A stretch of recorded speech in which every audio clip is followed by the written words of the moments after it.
Assalomu alaykum hurmatli fermerlar va dehqonlar. Bugun Jamshid aka bilan Xudo xolasa bug'doy maydoniga keldik. Sizlarga bug'doy maydonidan kerakli bo'lgan foydali maslahatlarni berishni Xudo xolasa boshlaymiz.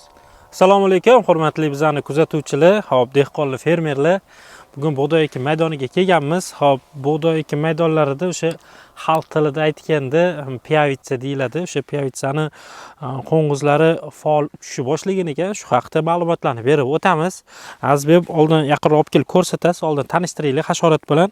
Ko'pchilik uni lichinkasini taniydi, o'zini tanimasa kerak ko'pchilik, lekin o'sha imaga holatidagi qo'ng'izini ham ko'rsatib o'tib ketamiz.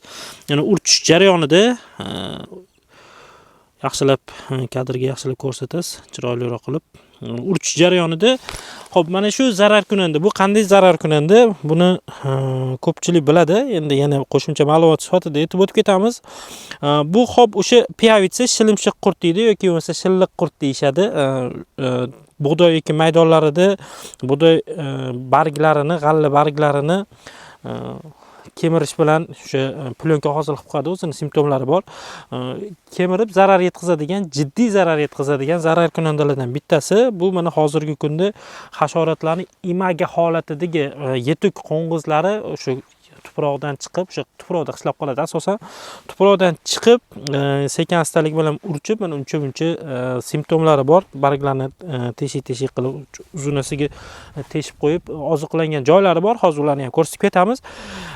Mana shu zarar kunanda haqida gaplashamiz. Xo'p, bu zarar kunanda asosan qayerlarda qishlaydi degan savolni qo'yamiz. Birinchi navbatda bu zarar kunanda asosan tuproqda yoki bo'lmasa o'simlik qoldiqlarida qishlab qoladi. Bularni qishlab qolishi ajoyib, bir o'ziga xos. Aytaylik, bular qishlovdan tuproq temperaturasi 7-8 gradusga qiziganda sekin astalik bilan chiqishni boshlaydi va ekinlarni bug'doy ekin maydonlarida bug'doy ekinlari bilan oziqlanib, shu bilan birgalikda mana hozir o'zingiz ham guvohi bo'lib turibsiz, urchishni boshlaydi va urchishni boshlagandan keyin o'rtacha sutkalik harorat 20 gradus, 25 graduslarga yetganda qulay optimal harorat bo'lib hisoblanadi. Sekin astalik bilan o'sha tuxum qo'yib, o'sha tuxumlardan lichinkalar ochib chiqib, o'sha shilimshiq qurt, shilliq qurtlar chiqib kelishni boshlaydi va bug'doylarga zarar berishni boshlaydi. Xo'p, ana endi bu zarar kunandani ikki xil holatda kurashish kerak, kutib o'tirish kerak emas. Buni lichinkalari zarar keltirishini, o'sha lichinkalardan tuxumlardan lichinkalar chiqib, ekin maydonlariga zarar keltirishni kutib o'tirish kerak emas. Mana shu imaga holatidagi qo'ng'izlari bilan kurashib qo'yish kerak. Ekin maydonlari o'rganiladi, ekin maydoni holati o'rganiladi. Misol uchun mana shu to'rtburchak shaklidagi ekin maydoni deydigan bo'lsak, bir o'rtacha 3-4 gektar tashkil qiladigan bo'lsa, 5 ta joydan o'lchanadi. Misol uchun dalani narigi boshidan ikkita tochka olinadi, ikkita nuqta olinadi, mana shu o'rtasidan bitta tochka va narigi chetidan bitta tochka olinib, ekin maydonlaridagi zarari o'rtachasi hisoblanadi. O'rtachasi hisoblanganda yoki bo'lmasa hasharotlarning soni aniqlanadi. Misol uchun ko'payib ketgan bo'lsa, aytaylik har bir kvadrat metriga aytaylik zarar miqdori 10-15% ga yetadigan bo'lsa, unda darhol zudlik bilan kimyoviy kurash choralari amalga oshiriladi. Mana shu asosiy muhim ko'rsatkich sifatida o'rganiladi. Undan tashqari birinchi navbatda kurashishdan avval bu zarar kunandani unga qarshi bo'lgan tabiatda foydali hasharotlari bor. Ya'ni o'sha foydali hasharotlar o'rganiladi. Uni foydali hasharot ko'rinishi xuddi brakinga o'xshagan ko'rinishda bo'ladi. Brakindan sal nisbatan kichikroq bo'ladi. Ana o'sha hasharotlar ekin maydonlarida bormi yo'qmi o'rganiladi. O'rganilgandan keyin agar bo'lsa, kimyoviy kurash choralari to'xtatib turiladi. Bu hasharotlar populyatsiyasiga zarar yetkazadigan bo'lsa, ko'payib ketishini oldini oladigan bo'lsa, unda kimyoviy kurash choralari sepilmaydi va o'sha foydali hasharotlarning o'zi bilan kurash olib boriladi. Agarda foydali hasharotlarning kuchi yetmay qoladigan bo'lsa, ana o'shanda kimyoviy kurash choralari amalga oshiriladi.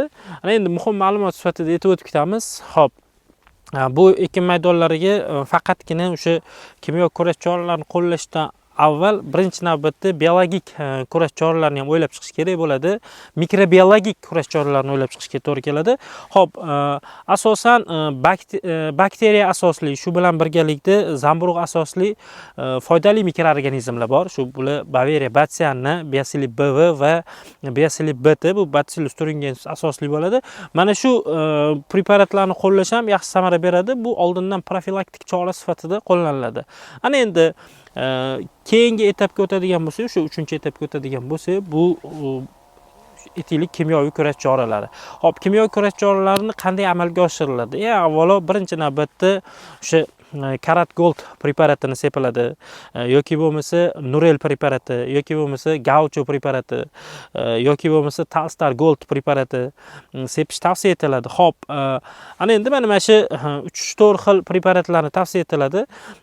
Asosan tarkibida lambda-siklotrin, xlorpirifosfipirmetrin ta'sir qiluvchi moddali dorilar, xo'p, bifenterin va imidakloprid ta'sir qiluvchi moddali dorilar sepilishi yaxshi va samarali foyda qiladi. Ham kemiruvchi hasharotlarga ham so'ruvchi hasharotlarga ishlaganligini hisobiga ham mana shu preparatlar sepilishi amaliyotda tavsiya etiladi.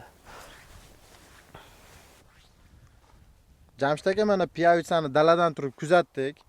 Agar hozir piyavitsa bilan vaqtida kurashilmasa, keyinchalik hosilga ta'siri, yomon ta'sirlari bo'lishi mumkinmi? Yo'q, vaqtida degan narsa yo'q. Misol uchun uni populyatsiyasi o'rganiladi. Bundan avvalgi ma'lumotlarimda ham aytib o'tib ketdim. Populyatsiyasi o'rganiladi. Daladagi umumiy zarar miqdori ko'riladi. Misol uchun bu hasharot shunaqa hasharotki, ham qo'ng'iz ko'rinishidagi zarar beradi, ham bularning lichinkasi zarar beradi, o'sha shilimshiq qurt zarar beradi. Endi buni asosiy jihati mana bitta yaxshi ma'lumot aytib o'tib ketaman. Bular dalada ekin maydonlarida, asosan bug'doy ekin maydonlarida nari borsa 60 kun ichida zarar berib, undan keyin yana qishloqqa kirib ketishadi. Bular 300 kun, 250 kundan oshiqroq kunlarda qishlab qoladi tuprog'i tagida.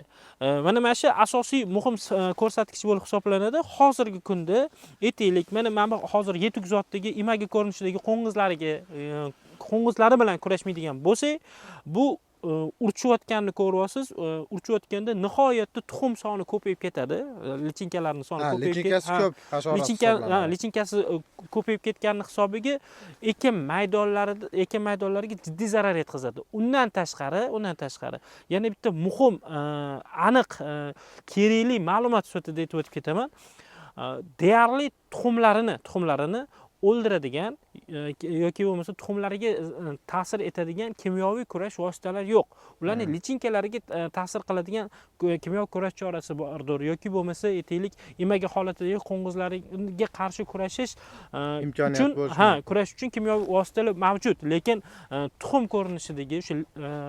ko'rinishidagi holatidagi hech qanaqa kimyoviy kurash choralari yo'qligi uchun ham hozir kurashish kerak.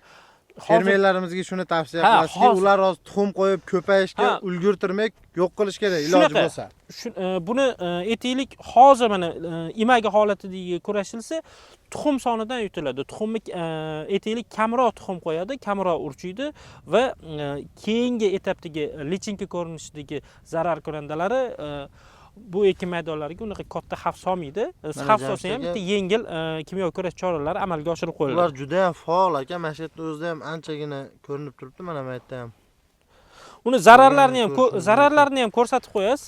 Bormi zarar? Azbek, xo'p, mana zararlari bor ekan. Mana kelib ko'rsatasiz. Mana bu hozir imaga ko'rinishidagi xo'p zarar ko'randani o'sha hozirgi qurtlarni mana ko'ryapsiz. Mana barglarning zararlashi уже boshlangan. Ko'rsatib qo'ying.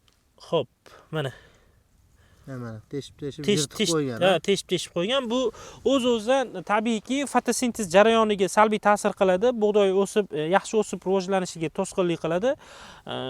Bu bo'lsa o'sha aytaylik hosildorlikka salbiy ta'sir yetkazadi.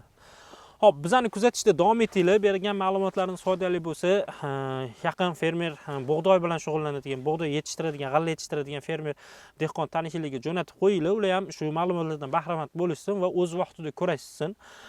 Bizani albatta kuzatib boringlar. Bergan ma'lumotlarimiz yoqqan bo'lsa, obuna bo'linglar. Shu bilan birgalikda layklaringizni ayamaysizlar. Bizani kuzatishda davom etinglar. Yana ham yaxshi videolar, yaxshi ma'lumotlar sizlar uchun tez orada e'tiboringizga havola etamiz.